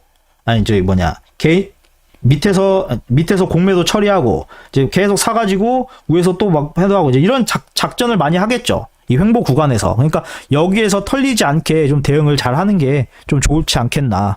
예. 그렇게 하면 좋지 않겠나 싶어요. 쉽게 얘기 주니까 조금 알아듣. 그래요. 감사합니다. 좋게 말씀 주셔서. 이해가 안 되시면은 다시 말씀 주세요. 캐부자님, 캐부자예요. 진짜 부자인 것 같아. 부자셔. 저분 부자셔. 하여튼, 그렇게 된 것 같고, 예. 이게 30분봉 차트 상에서도 봐도 이렇게 나왔잖아요. 코스닥이. 자, 정확하게 좀 일찍 나오긴 했지만, 상승, 급락, 반등. 여기에 지금 많이 좀 있어요, 물량. 근데 여기를 뚫고 올라간다? 쉽지 않거든요. 그래서 여기에서 내려갔다 올라갔다 요게 좀 보였다가 그 다음에 가는 그런 흐름이 나오지 않겠나 그렇게 생각을 하고 있다. 이제 이건 제 내피셜이니까 그렇구나로만 생각하시면 좋겠습니다. 왜냐면은 틀릴 수도 있잖아요. 제가 말씀드린 게 투자에 전혀 도움이 되지 않을 수도 있어요. 도움이 안 될 수도 있으니까 그냥 맹목하시진 마시고 이렇게만 이렇게도 보는구나 그렇게 생각해 주시면 좋겠습니다. 네. 미국도 지금 잠깐 내려오고 있는데 이거 어저께 차트죠. 어저께 차트인데 오늘 올라가고 있어요. 오늘은 좀 올라가고 있어서 지금 이건 어저께 차트였는데 오늘 현재 여기 좀 만회를 하고 있거든요. 네, 만회를 하고 있는데 이게 한번 이렇게 장대 음봉을 보였기 때문에 이 장대 음봉을 보이면 이게 또 다시 급등하는 게 쉽진 않거든요. 어느 정도 횡보를 할 수 있는 그 여건이 형성이 됐다. 그래서 이거 당분간 안 갈 수도 있겠네. 이렇게 횡보하겠네. 이렇게 좀 판단할 수 있는 근거가 이 장대 음봉에서 나왔다. 이제 그 생각을 하고 있어요. 이 장대 음봉. 이 장대 음봉이 의미하는 게 좀 있죠. 예. 그러니까 더 이렇게 폭락할 가능성도 있겠지만 오늘 지표가 좋게 나오고 하면서 이걸 급락을 한 상태에서 그거를 급등으로 메꿔버리면 이거는 없던 일이 돼요. 급락을 한 상태에서 한참 지난 다음에 올라가면은 이게 좀 매물대에서 좀 문제가 되지만 급락을 했다가 바로 이걸 회복시켜주면 그나마 괜찮아요. 근데 오늘 지금 급락한 부분은 어느 정도 회복을 해주고 있기 때문에 이 상황에서 전고점을 넘는 데는 조금 좋은 데이터가 더 나와야 금리를 더 안 올리겠다는 확신이 들고 경제지표는 좋게 나오고 이런 데이터들이 좋게 나와야 여기를 뚫고 올라가지 좀 미적지근한 흐름들이 나온다고 하면 여기에서 말씀하는 것처럼 박스권 영역에 요것도 가고 있다. 그렇게 보고 있는 거죠. 지금 현재 이렇게 올라가고 있어요. 이렇게 현재 미국 증시 이렇게 올라가고 있고 나스닥도 지금 현재 비슷하고 나스닥도 그렇고요. 그렇습니다. 지금 현재 그래서 현재 박스권 영역에 진입하지 않았나. 다른 시장은 코스피, 미국장 이런 거는 박스권 영역인 것 같고 코스닥, 그 다음에 S&P, 나스닥 이런 거는 좀 박스권에 진입하지 않았나. 이렇게 생각을 하고 있는 상황이고 저는 코스피 같은 경우는 이건 좀 애매모호하거든요. 이거 박스권에서 형성이 될지 돌파를 할지 조금 참 애매한 구간인데, 예, 요거는 좀 코스피는 좀 봐야 될 것 같아요. 왜냐면은 좀 반응이 좀 늦게 나오고 있으니까. 코스피는 좀 반응이 늦게 나오니까. 지금 이 흐름이 나왔잖아요. 급등, 급락, 급등, 여기서 턴. 이게 이 흐름이 코스피에서, 아니 코스닥에서는 이미 나왔잖아요. 코스닥에서는 이렇게 이미 이 정고점을 뚫는 흐름이 나왔고, 나스닥, 아니 그 S&P 500에서도 나왔고, 급등, 급락, 급등, 급락, 상승, 정고점 돌파, 상승, 이거 나왔잖아요. 근데 이 코스피만 아직 안 나왔단 말이에요. 코스피만. 한국장이 참 좀 안 좋다. 이게 좀 투자하기 힘들다. 이렇게 좀 볼 수도 있겠는데, 저는 조금 요게 다음 주 정도에 이렇게 좀 돌파하는 흐름이 나와줬으면 좋겠다. 뭐 이렇게 생각하고 있어요. 그래야 다른 분들도 좀 웃고 8월을 좀 즐겁게 보낼 수 있지 않겠나 싶으니까. 그렇습니다. 오늘 전달드리고 싶은 내용은 어느 정도 좀 전달을 드린 것 같습니다. 네, 좀 어느 정도 도움이 되셨는지 좀 모르겠습니다. 나름 열심히 이것저것 준비한다고 했는데 매번 할 때마다 뭔가 부족한 것 같은데 이렇게 많이 느끼거든요. 하이닉스가 급락하지 않았다면 코스피도 한번 갈 수 있지 않았을까요? 제 대피셜입니다. 반도체주, 이제 하이닉스도 그렇고, 지금 오늘 삼성전자도 그렇고, 조금 빠졌잖아요. 이렇게, 어저께는 올라갔다가. 그렇지만, 이게 지금 이동이 이쪽으로 오고 있으니까, 저는 이제 떨어질 때마다 좀 사는 그런 전략도 괜찮지 않나, 뭐, 이렇게 보고 있거든요. 그래서, 지금 현재 반도체 쪽도, 좋은 흐름이 나오니까, 이거는 만약에 혹시나 뭐 손실 보고 있는 분들 같은 경우는 그렇게 크게 걱정하지 않아도 될 것 같다. 저는 이렇게 보고 있어요. 그리고 솔직히 하이닉스가 그 고대역폭 메모리에서 시장 점유율을 장악하고 있잖아요. 제가 알기로는 그러고 있거든요. 삼성전자가 1등이 아니라 이 고대역폭 메모리 요거는 지금 하이닉스가 지금 뭐 많이 갖고 있다, 뭐 이렇게 이제 시장을 장악하고 있다, 뭐 1등이다, 뭐 이렇게 알고 있는데, 이런 뭐 아까 뭐냐 AI 인프라 뭐 이런 거나 알파벳이나 이런 거 얘기했듯이 뭐 강행을 한다거나 여러 가지 이제 캐파를 늘리겠다, 좀 이렇게 단가가 올라간다, 이런 뉴스들이 나오면 이쪽도 좀 괜찮게 가지 않겠나, 뭐 그런 생각을 저는 또 해보고 있습니다. 네. 하여튼 돈의 흐름이 이동을 많이 하니까, 지금 만약에 아까 이제 어제도 얘기한 것처럼 이 해외 자금들이 지금 현재 한국에 들어온 상황에서 이 자금들이 한국에서 빠져나가지 않으려면 미국하고 한국하고의 그 금리차에서 나오는 그 수익만큼 1.75%의 수익률 이상이 나와야 얘네들이 한국에서 자금을 안 빼거든요. 그러면 이 안 뺄 만한 수익을 줄 수 있는 데가 어디 있냐, 그걸 찾겠죠. 그럼 그게 반도체가 될 것인지 아니면 어떤 분야가 될 것인지, 그거는 이제 시장이 어떻게 움직이는지 봐가면서 얘네들 이쪽으로 들어가네, 그거 따라 들어가거나 뭐 이렇게 볼 수 있겠죠. 반도체가 현재 솔직히 좋진 않아요. 시황이나 업황은 좋진 않아요. 막 적자고 재고도 엄청 쌓여있고 쌓여있긴 한데, 늘상 그러잖아요. 세일할 때 사야 되고, 악재일 때 사야 되고, 그런 거. 재고가 많아가지고 지금 주가가 하락하고 있다? 그러면 사야죠. 주식을. 사야죠. 왜냐? 언젠간 그거 다 팔릴 거거든요. 왜냐면 수요는, 수요는 또 나타나니까. 네, 수요 나타나니까. 그래요. 감사합니다. 친구랑 얘기하듯이 편하게 말씀하시죠. 예. 그럼 좋죠. 예, 편하게 채팅 주세요. 예, 편하게 말씀드릴게요. 지금 현재 그러니까 반도체가 업황이 안 좋다. 이거 뭐 재고도 엄청나게 쌓여 있고 팔리지도 않고 있고 지금 뭐 너무 안 좋으니까 삼성이 감산한데 막 이런 상황이야. 그러면 사야죠. 왜 이때 안 사는 거죠? 사야 되는 거예요, 이때. 지금 막 반도체 2차 전지 막 간다. 아니, 고점에서 막 잘 나간다고 해서 따라서 하면 안 되죠. 잘 나가고 있으니까. 안 나가고 저거 할 때 그때 사야 되는 거기 때문에 지금 저는 배터리 아저씨도 뭐 팔아라고 그런다고 하지만 이건 사람마다 보는 시각이 다르니까 저는 2차 전지에서 세력들이 한번 해 먹었으니까 삼성 이제 좀 반도체 쪽에서 한번 해 먹으러 오지 않겠나. 예. 그 생각을 한번 해보고 있거든요.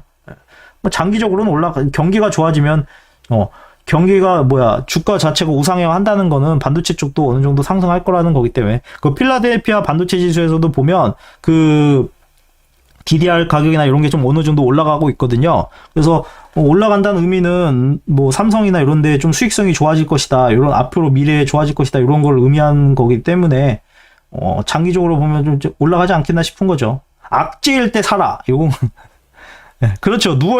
누워가지고 뻗은 종목들을 사야 되는 거예요. 지금처럼 예를 들어서 2차 정지 같은 경우 공매도랑 막 개인들 버티고 공매도 막 던지면서 싸우고 지금 피 터지게 싸우고 있잖아요. 이런 데 사면 안 돼요. 이거는 단타들, 스캘핑, 이런 좀 스킬이 좋으신 분들이 덤벼야 되는 시장인 거고, 직장인이라든가 이제 조금 이제 나이가 드신 분들, 대응이 좀 느린 분들 같은 경우는 이렇게 치열하게 싸우다가 뻗어버린 종목들을 사는 게 제일 좋죠. 뭐, 예를 들어서 방산주 같은 경우도, 그 현대로템 같은 경우도 저번에 폴란드에 수출한다는 뭐 그런 이슈가 나왔을 때 폭등을 했어요. 그러고 나서 어떻게 됐냐? 그다음부터 쭉 빠졌거든요. 쭉 빠졌어요. 빠지다가 밑에 흐름을 보여요.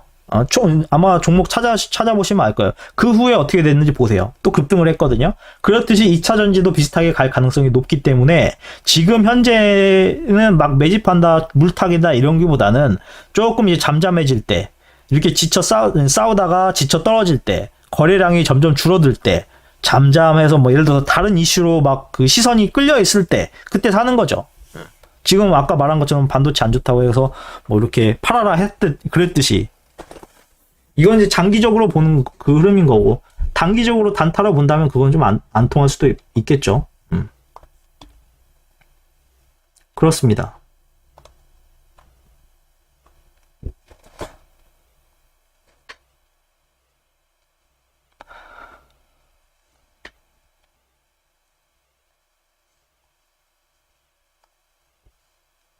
주로 사람들이 하는 종목만 할 것 같아서요. 살 돈이 한계가 있어요.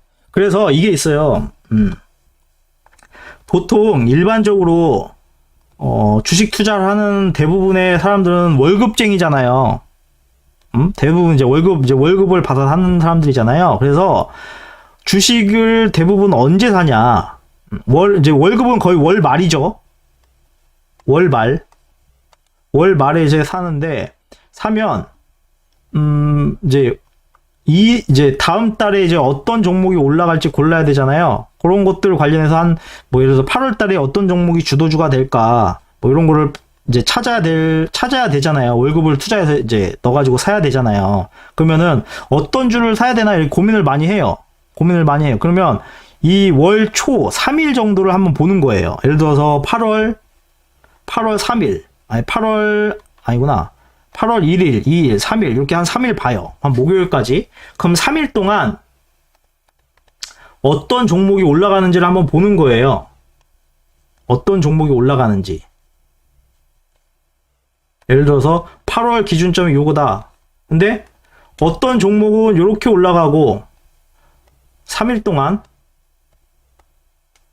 어떤 종목은 요렇게 올라가고 어떤 종목은 이렇게 올라가고 또 어떤 종목은 떨어지고 이런 종목들이 있을 거잖아요. 그죠? 그러면 이런 하락한 종목들은 쳐다보지 말고요.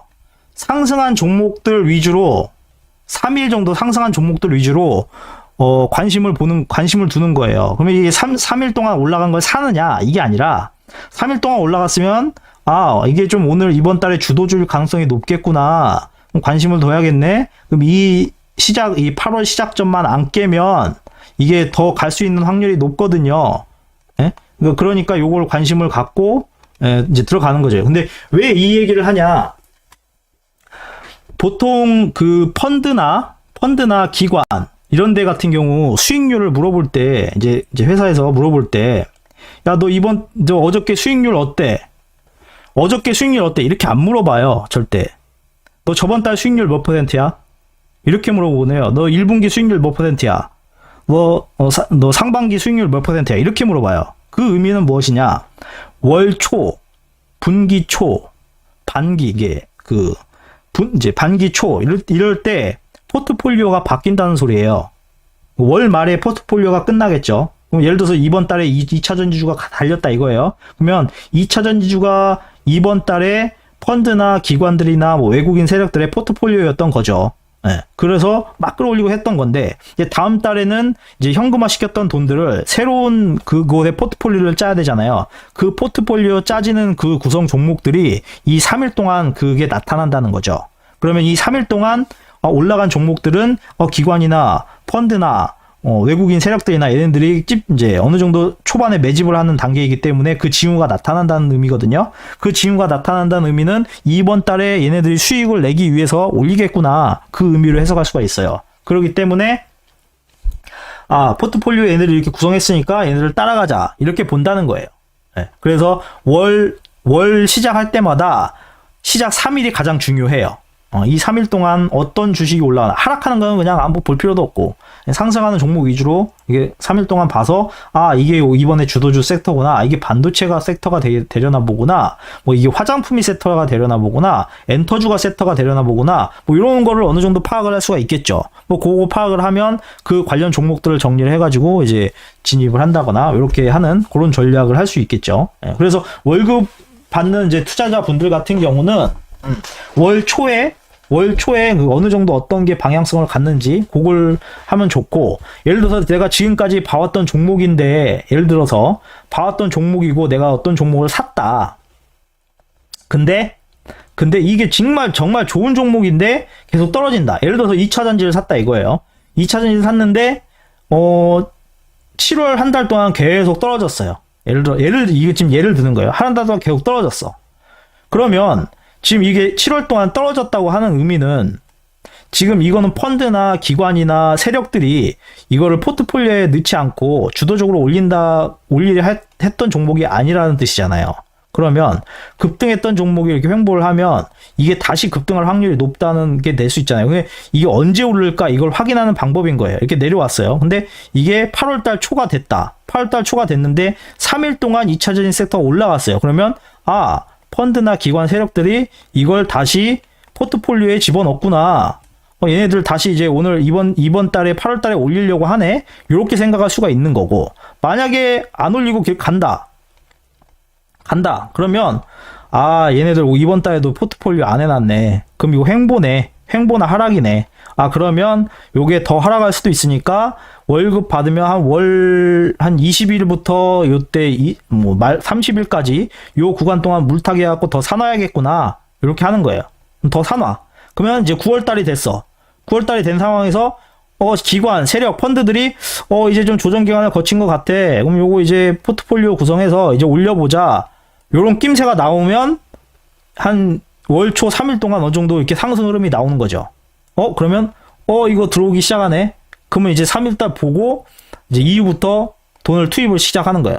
그러면 이게 쭉 올라가면서 수익을 창출해 주죠. 말까지. 9월 말까지 이제 수익을 창출해 주는 거죠. 그럼 요때 팔고 나오는 거예요. 그런 식으로 좀 전략을 짜볼 수가 있다고 하는 거죠. 피커님, 어떤 종목에서 한까지 가지 않고 어느 정도에서 멈추어서 매도 나오는 물량을 전부 받고 있는 듯한 느낌을 받았는데, 그런 경우는 어떤 상황인가요? 더 이상 내려가지 않고 무더기로 나 매도가 나오는데 내려간 걸 후다닥 다시 올리고 그러더라고요. 세력이 싸움일까요? 자, 이게 있어요. 급 나갈 때는, 이런 경우일 거예요. 지금 한가까지 전체적인 그림을 보면,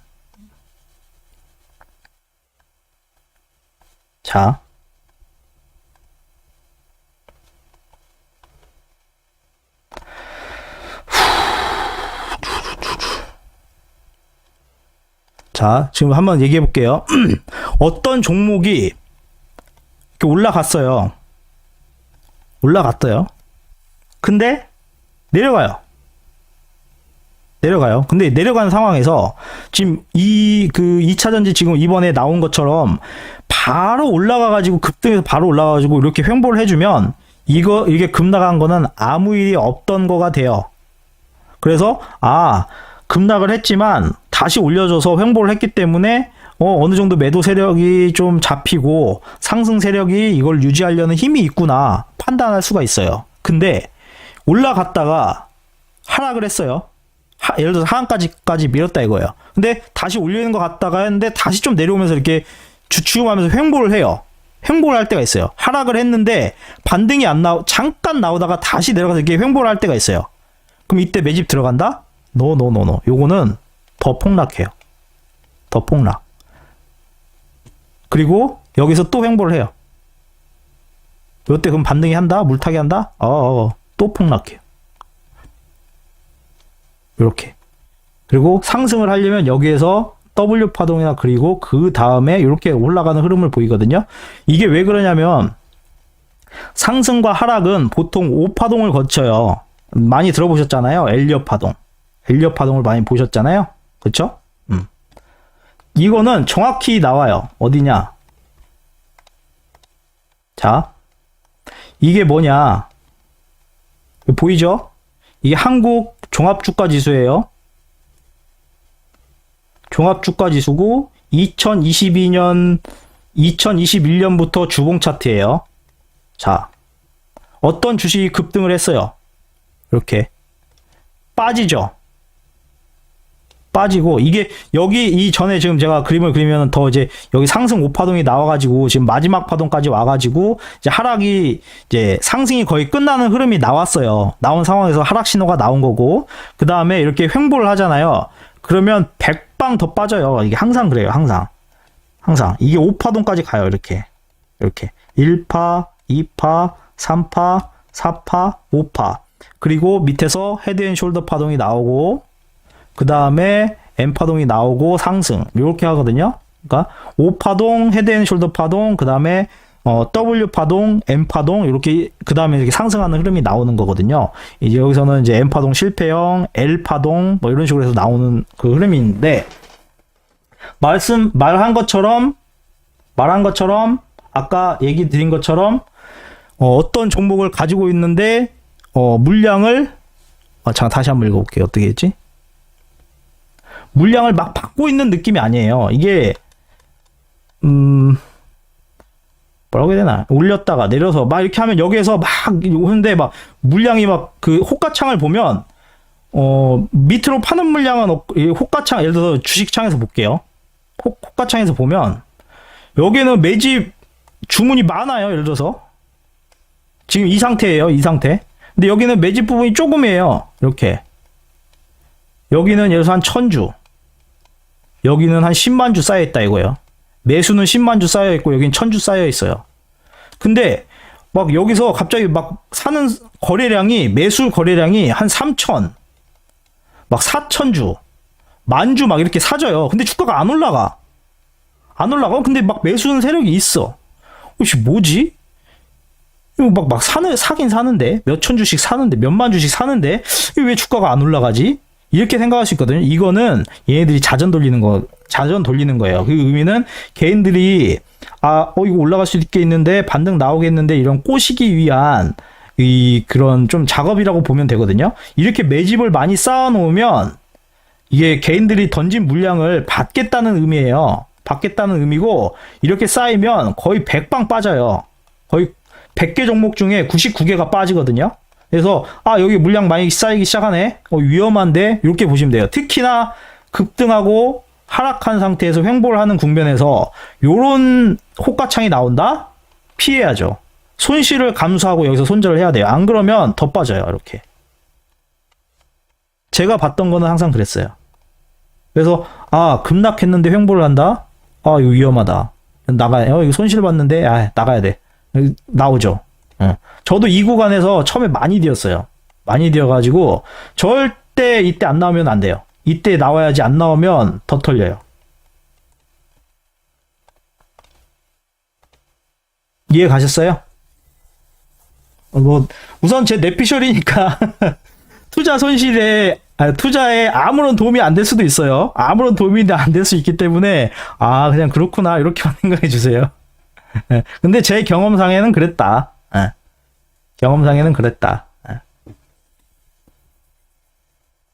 그래서 저는 항상 이 구간이 나오면 뒤도 안 보고 손해가 10%든 20%든 뒤도 안 보고 던진다.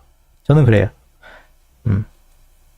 그래서 저도 여기에서 막 예를 들어서 제가 2차 전지 갖고 있다. 그럼 여기서 떨어졌다. 횡보를 한다. 그럼 던지죠. 던져야 돼. 던져야 돼. 안 그러면 이게 저 여기서 많이 당했어요. 여기 부분에서 정말 많이 당했어요. 그래서 진짜 도대체 어디에서 팔아야 되냐. 이거 도대체 언제 팔아야 될지를 못 찾겠다. 이거 분명히 매수세가 계속 들어오는데 이거 주문 3,000주씩, 2,000주씩, 10,000주씩 계속 들어오는데 왜 주가가 안 올라가는 거야. 매수세가 이렇게 사려는 매수량이 엄청 많구만. 10만 주나 쌓였는데 왜 안 올라가? 이거 팔려는 사람 1,000주밖에 안 되네. 이거 한 방에 먹어서 올리면 팍 올라가. 이거 급등하겠구만. 이렇게 생각을 하거든요.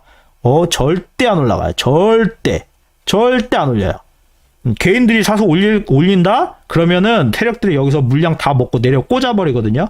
그리고 여기서 물량 다 먹어질 때까지 기다려요. 그러니까 이렇게 해놓은 상태에서 여기 밑에서 이제 주문량은 많이 넣어놓겠죠. 그러면 급락하면서 여기서 사지니까. 항상 그래요. 그렇습니다. 캐부자님은 혹시 궁금하신 거 없으세요? 많이 궁금해 하시는 것 같아가지고, 오늘 여기저기 많이 이제, 채팅을 해주시니까 너무 감사합니다. 혹시 궁금한 거 있으세요?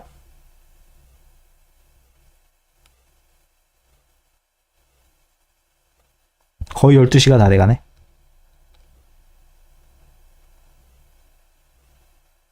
없다면, 오늘은 저도 오늘은 여기까지 해보도록 하겠습니다. 지금까지 좀 긴 시간 이렇게 같이 있어주시고 시청해주셔서 너무 감사합니다. 모르지. 이분이 좀, 캐부자님은 좀 이렇게 뭐랄까, 사람, 친근감이 많으신 분 같으시네요. 네. 하여튼, 감사합니다. 네. 오늘은 늦은 시간, 벌써 12시 됐는데, 늦은 시간까지 같이 있으셔주고 들어주셔서 너무 감사합니다. 예, 혹시나 이렇게 같이 들어주시다가 듣기만 하시다가 뭐 채팅하는 거 한 번도 안 해봐서 나 이런 거 잘 못하는데 막 이러는데 근데 이거 궁금한데 물어보고는 싶은데 막 이렇게 생각이 드신다면 망설이지 마시고 물어보시면 제가 아는 거는 또 이렇게 설명을 드릴 테니까 말씀 주세요. 제가 뭐 다 맞다는 건 아니고 제가 뭐랄까 뭐 천재도 아니 점쟁이도 아니고 그렇기 때문에 제가 말씀드린 게 틀릴 수도 있어요. 아까 처음에 경고 드린 것처럼 제가 말씀드린 게 투자에 전혀 도움이 안 될 수도 있거든요. 그렇지만 그래도 제가 말하는 이런저런 뇌피셜이 도움이 되신다고 하면 뭐 이렇게 말씀드릴 수 있다. 얘기 드리는 거죠. 네. 방송시님 재밌었습니까? 아유 감사합니다. 네. 라떼님, 조금 괜찮아요? 이게 좀 처음에 2주 동안 할 때는 버벅대고 막 그랬잖아요. 그래서 저도 이거 하기 귀찮은데 이거 해야 되나 말해야 되나 그냥 하지 말까 막 그런 식으로 하다가 좀 연습 좀 해보면서 좀 잘하려고 해보자. 뭐 친구한테 설명하듯이 해보자. 그냥 그래서 아들한테 설명하듯이 해보자. 뭐 이런 식으로 하다 보니까 생각을 하니까 좀 편해지더라고요. 그래서 설명을 할 때는 그러면은 쉬는 텀 아니고는 그냥 PPT만 보면서 설명을 그냥 해야 되겠다. 집중해서. 그러면 그나마 말을 잘하겠구나. 그렇게 생각을 했더니 조금 나아지네요. 예전에는 말하다가 채팅 보고 하니까 이 흐름이 끊기니까 이게 버벅대고 좀 이게 잘 안 되던 것 같더라고요. 근데 이제 설명을 시작하면 채팅창을 안 봐요. 안 보고 우선 내가 할 말 다 해. 우선 할 말 다 하고 그 다음에 채팅창을 보면 이렇게 얘기했구나, 이렇게 물어보셨었구나, 그렇게 해서 얘기를 하는 거죠. 그러다 보니까 조금 그나마 조금 괜찮아진 것 같은 느낌이에요. 네.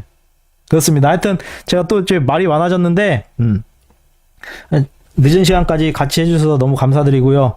예, 또 다음 주 월요일 날도 이렇게 이 시간대 해가지고 함께 할 수 있도록 이제 준비 잘 해가지고 전달드릴 내용들 찾아봐갖고 또 오겠습니다. 하여튼 같이 있어주셔서 좀 감사합니다. 앞으로도 저 채팅 좀 많이 부탁드릴게요. 네. 즐거운 주말 되세요. 감사합니다. 좋아요도 눌러주세요. 네. 들어가세요. 네. 즐거운 주말 되세요.